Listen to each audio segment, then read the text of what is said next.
ఓం శ్రీ గురుభ్యో నమః. ఓం శ్రీ గణేశాయ నమః. ఓం శ్రీ సరస్వతి నమః. ఆత్మజ్ఞాన జిజ్ఞాసులందరికీ నమస్కారము. రమణ మహర్షి జీవిత చరిత్ర తెలుసుకుంటూ ఉన్నాము కదా. 5 భాగాలు పూర్తి చేసుకొని ఉన్నాము. 5వ భాగం చివర కొంత తెలుసుకొని 6వ భాగంలోకి వెళదాము. మరణావస్థలో ఉన్న తన తల్లి వద్ద కూర్చొని ఉన్నటువంటి మహర్షి దాదాపు 10-12 గంటల సేపు తన తల్లి హృదయం మీద శిరస్సుపై తన చేతులను ఉంచి ఆ సమయంలో జరిగిన విషయాన్ని ఇలా వివరించారు.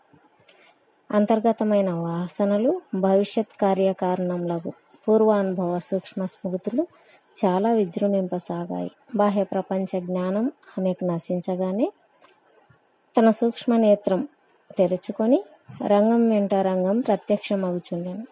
అప్పుడు ఆమె ఆత్మ పొందుచున్న అనుభవములు ముందు ఎన్నెన్ని జన్మలను ఎత్తవలసి ఉన్నవి. కానీ ఆ సమయంలో ఇవ్వబడిన ప్రత్యేక స్పర్శచే అవన్నీ కూడా తొలగించబడి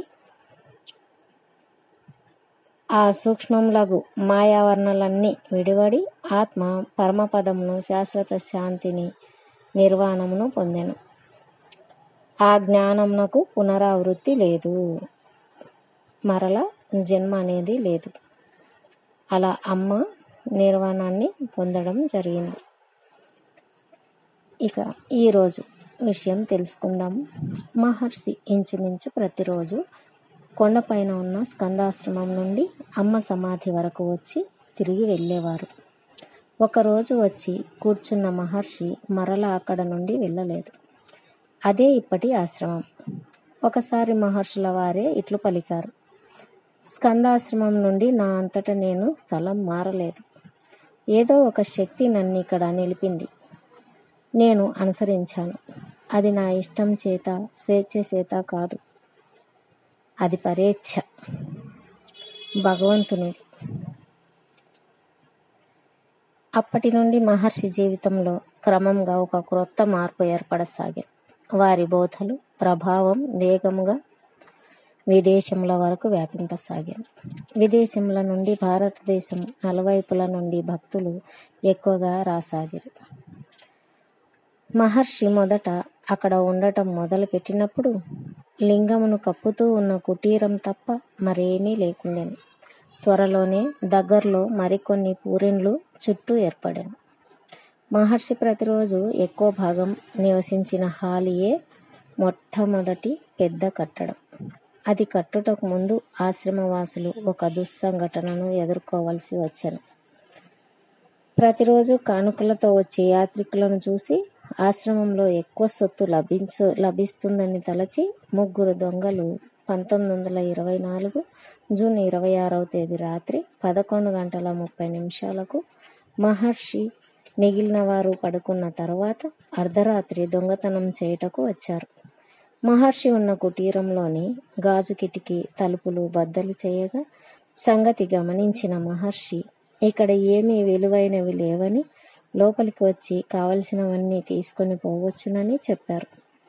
తలుపులు తెరిచి ఉన్నవి, కానీ వారు లోపలికి వెళ్ళుటకు ప్రయత్నించకుండా కిటికీ చట్రంను త్రవ్వి తీయుట ప్రారంభించారు. ఆశ్రమవాసులు కొందరు కోపగించి వారిని చావగొట్టవలనని తలచి తగిన శక్తి కలిగి ఉండి మహర్షి అంగీకరించకపోవడంతో ఏమీ చేయలేకపోయారు. దొంగల పని దొంగలను చేయనివ్వండి, మన ధర్మం మనం వదలవద్దు. వారికి ఇష్టం వచ్చినట్లు వారిని చేయనివ్వండి. అనుభవించుట, సహించుట మన పని. వారి పనిలో మనం జోక్యం కలిగించుకొనరాదు అని మహర్షి చెప్పారు. అందువలన ఆశ్రమవాసులు దొంగలతో కావలసినవి తీసుకొని వెళ్ళవచ్చునని, అల్లరి పనులను చేయవద్దని చెప్పారు. కానీ దొంగలు వారి పద్ధతిని విడవక గుడిసెలన్నింటికీ నిప్పు అంటిస్తామని బెదిరించారు. రహస్యముగా దొంగిలించడం వారికి అలవాటు. యజమానులు చూస్తుండగా దొంగిలింపలేరు కదా. వారి తలపు తెలిసిన మహర్షి అటువంటి పనులు చేయవద్దని, తాము బయటకు వెళ్తామని వారికి చెప్పారు. దొంగలకు అది నచ్చెను. లోపల ఒక విశ్వాసము గల ముసలి కుక్క ఉన్నది. అది జబ్బుతో ఉండుటచే దొంగలకు అపాయం ఏమీ చెయ్యదు. కానీ దొంగల వలన దానికి కలుగు నష్టంను గ్రహించి మహర్షి కరుప్పన్ అనే పేరు గల కుక్కను సురక్షితమైన స్థలంనకు తీసుకొని వెళ్ళమని ఒక శిష్యునితో చెప్పి తాను మరి ముగ్గురితో కలిసి బయటకు వచ్చారు. వారు బయటకు వచ్చినప్పుడు పెద్ద దెబ్బలే తినవలసి వచ్చెను. మహర్షికి ఎడమ తొడపై పెద్ద దెబ్బ తగిలెను. వారు నిలిచి, మీకు తృప్తి కలిగనిచో రెండవ కాలి మీద కూడా కొట్టవచ్చును అన్నారు. ఇతరులకు ఎంతటి కష్టమునైనా కలిగించుటకు వెనకాడని దొంగలకు ఇప్పుడేమి చెయ్యాలో తోచలేదు. ఆ కొట్టిన వానికే మరలా దెబ్బ వేయుటకు సంకోచం కలిగింది. ఆశ్రమవాసులందరూ దగ్గరలో ఉన్న ఒక గుడిసెలో కూర్చున్నారు. దొంగలు లాంతరు కావాలనని అడిగారు. మహర్షి ఇవ్వమని ఆశ్రమవాసులకు చెప్పారు. ఒక యాత్రికుని దగ్గర నుండి తీసుకున్న 6 రూపాయలతో కలిసి దొంగలు దోచుకున్నదంతా కలిపి 10 రూపాయలు విలువకు మించి లేదు. ఆశాభంగం చెందిన దొంగలలో ఒకడు కర్ర ఎత్తి మహర్షిని బెదిరిస్తూ, నీ డబ్బెక్కడ దాచావని అరిచెను. మేము సాధువులం, భిక్షాటన చేత జీవిస్తున్నాం, ధనం తమ వద్ద లేదని మహర్షి వారితో చెప్పారు. ఆ మాటలను నమ్మని దొంగలు మరలా వెదుకుట ప్రారంభించారు. అప్పుడు మహర్షి శిష్యులతో మీ గాయముల గురించి ఆలోచించమని చెప్పారు. స్వామి సంగతి ఏమిటి అని అడిగిన రామకృష్ణునకు స్వామికి పూజ బాగానే చేశారు అన్న మహర్షి హాస్యోక్తులే జవాబు. రామకృష్ణుడు అప్పుడు మహర్షి తొడపైనున్న గాయమును చూచి చేతిలోకి ఒక ఇనుప చువ్వను తీసుకొని మహర్షితో దొంగలు లోపల ఏమి చేయుచున్నారో చూసి వచ్చుటకు ఆజ్ఞ ఇమ్మని కోరెను. అందుకు మహర్షి, మనం సాధువులం, మన ధర్మం మనం విడనాడరాదు. మనం కొట్టినచో వారిలో ఎవరైనా మరణించవచ్చు. అప్పుడు న్యాయముగా ప్రపంచము మనలను దూషించును గాని దొంగలను కాదు. వారికి సరైన దారి తెలియదు, అజ్ఞానంచే అంధులైనారు. మనమైనా న్యాయ మార్గంను వదలరాదు. ఎప్పుడైనా నీ దంతములు హఠాత్తుగా నీ నాలుకను కొరుకును. అందుకోసం నీవు నీ దంతములను రాలగొట్టుకొందువా అని చెప్పారు.